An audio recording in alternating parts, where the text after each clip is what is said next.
much of the rest of the world and create a cost-free college option for kids who want nothing more than to better themselves and serve their country.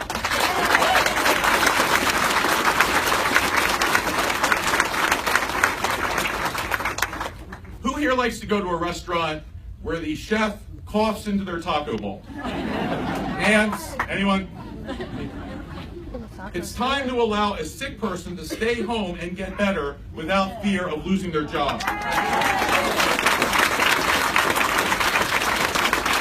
And let's create millions of jobs by investigating in our infrastructure, building badly needed roads and bridges and public transportation, and lead-free water pipes.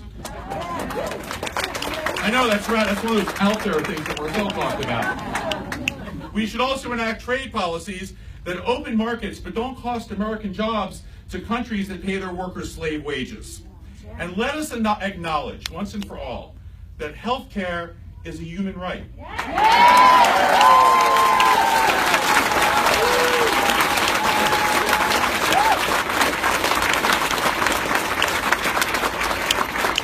It is hardly a radical proposal to say that when you get sick, you should be able to see a doctor, and you should be able to get medicine to make you better if it's available. And the only way to guarantee that that human right is something that everyone has access to is a single-payer health care system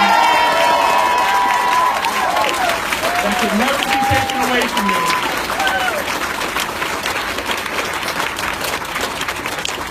and puts patients before profits. If we do these things, create good jobs, make those jobs pay, make sure you can get health care, make sure that you can educate your kids, we will make the lives of all Americans livable, and the Koch brothers will still be able to afford to go out for their birthday. Our second crisis is political. Our founders constructed an amazing system of government, never before seen in the world. They were smart guys, although it would have been nice if they included a couple smart women as well.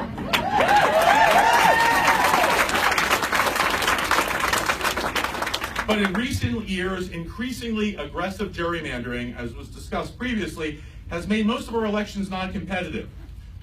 Worse, it has made it so incumbent politicians have little political incentive to reach across the aisle, to accomplish things, to look reasonable and moderate. Their incentive is to look rigid and uncompromising. That's why we can no longer work together. That's why Washington is no longer in the business of solving problems. There is no greater example of the evils of gerrymandering in this country than the district you are standing in right now.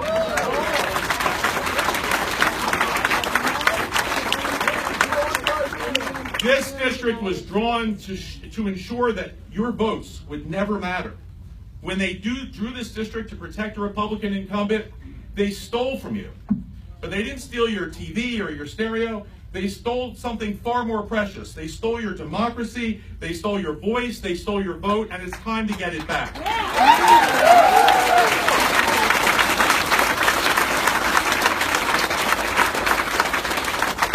Our campaign finance laws and Citizens United have made our elections about money rather than ideas or talent. And the voices of average Americans are increasingly being drowned out in a system that looks unresponsive at best and rigged at worst. Then there's this. For 200 years, politicians of both parties have resisted the temptation to use a temporary hold on power to pass laws to make that hold on power permanent. No more. The last decade has ushered in an era where there are more aggressive and extreme forms of voter suppression that are being passed into law. Voter ID, ending early voting on days where Democrats tend to vote more, moving polls, making it harder for poor people to get there, cutting the number of voting machines in certain areas to create longer lines, purging the voter rolls, goofy sham presidential commissions. We've seen it all. And I've said it before, in even more colorful language.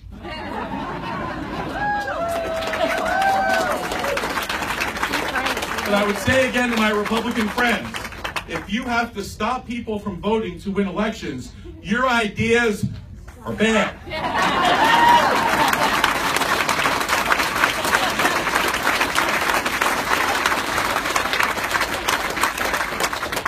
See how disciplined I can be? In Washington, I'll fight for a voter bill of rights so that everyone can vote easily and be assured that their vote will count. Because if we continue to allow our democracy to erode for the sake of partisan advantage, we soon won't have a democracy at all. Finally, our third crisis, Donald Trump.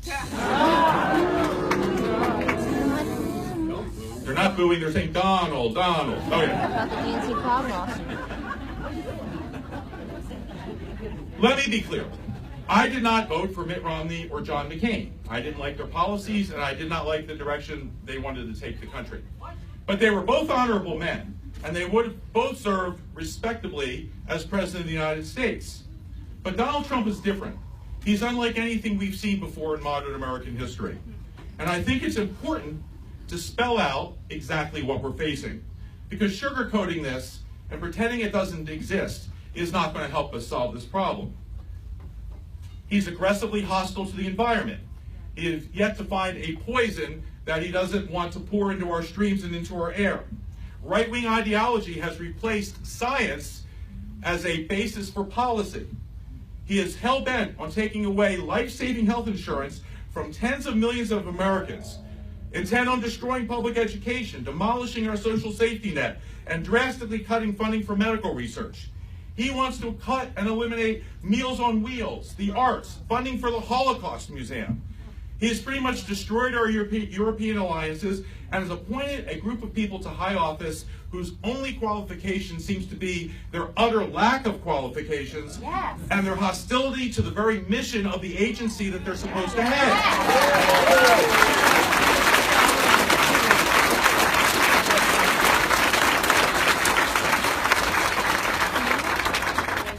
But comparatively speaking, these are his good qualities.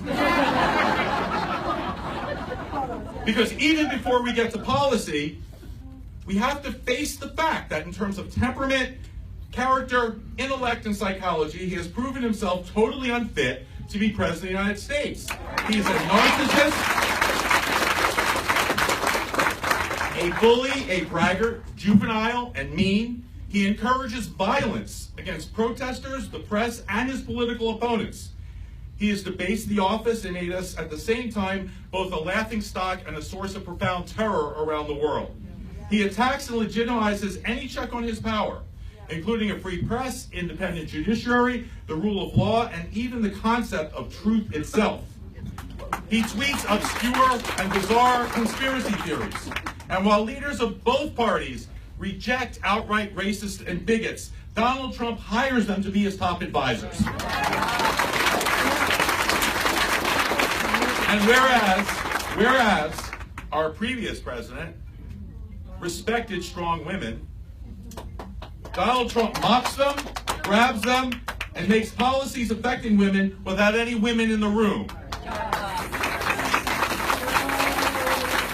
And so what I have done, and what we all have a moral obligation to do, is to make it clear every day, this is not normal.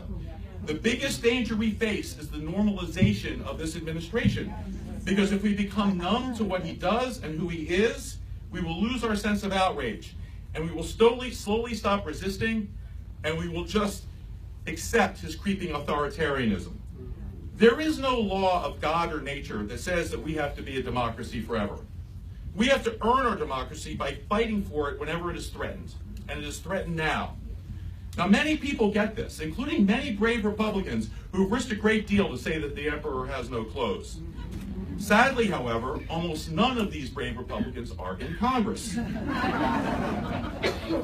The congressional branch of the Republican Party has sold their soul. For what? A tax cut? Some Republicans contort themselves to defend the indefensible. Others agonize publicly over whether to be very concerned and do nothing or extremely troubled and do nothing. But the worst are silent. They say nothing. They know that our most basic values are under attack, and they hide, hoping it all passes them by. That, my friends, is not what leadership looks like. With the stakes so high, if you are silent, you are complicit. And history will not be kind to this complicit Congress. If you elect me to Congress,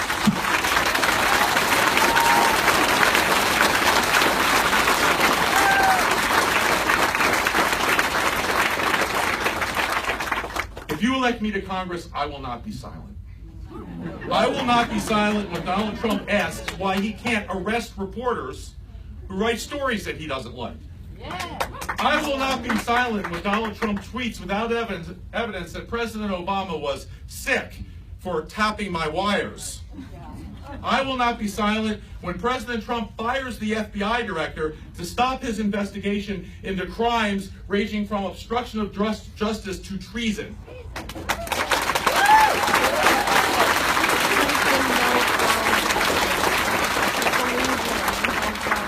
And when Donald Trump insults and degrades women, I will think of Brennan, and I will think of Jen, and I will walk to the top of the Capitol dome and scream from the top of my lungs.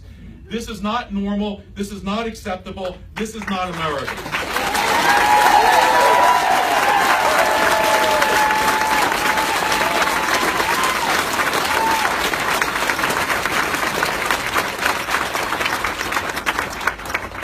Sometimes speaking out is all we can do.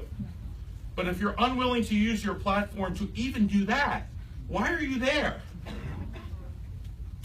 These issues and these values are terribly important to me. The work of tending these values is all I've ever wanted to do, except for a brief period in the 70s when I wanted to be in Led Zeppelin.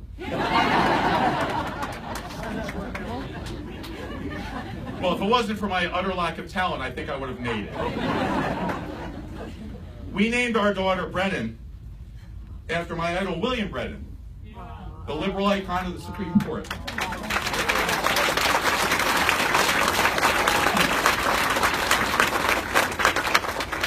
Every time I say her name, a tiny part of me is reminded of his commitment to fairness and progress and to his love of what is best about America that so inspired me. When our son came along, I wanted to name him Marshall after Thurgood, the lion of the civil rights. Jen felt we had done the Supreme Court as much as we needed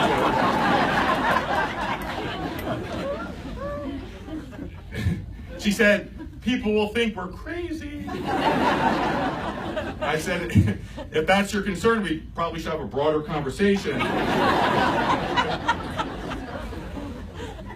But still, when I see Justin, that same small part of me is reminded of the grand cause of universal human equality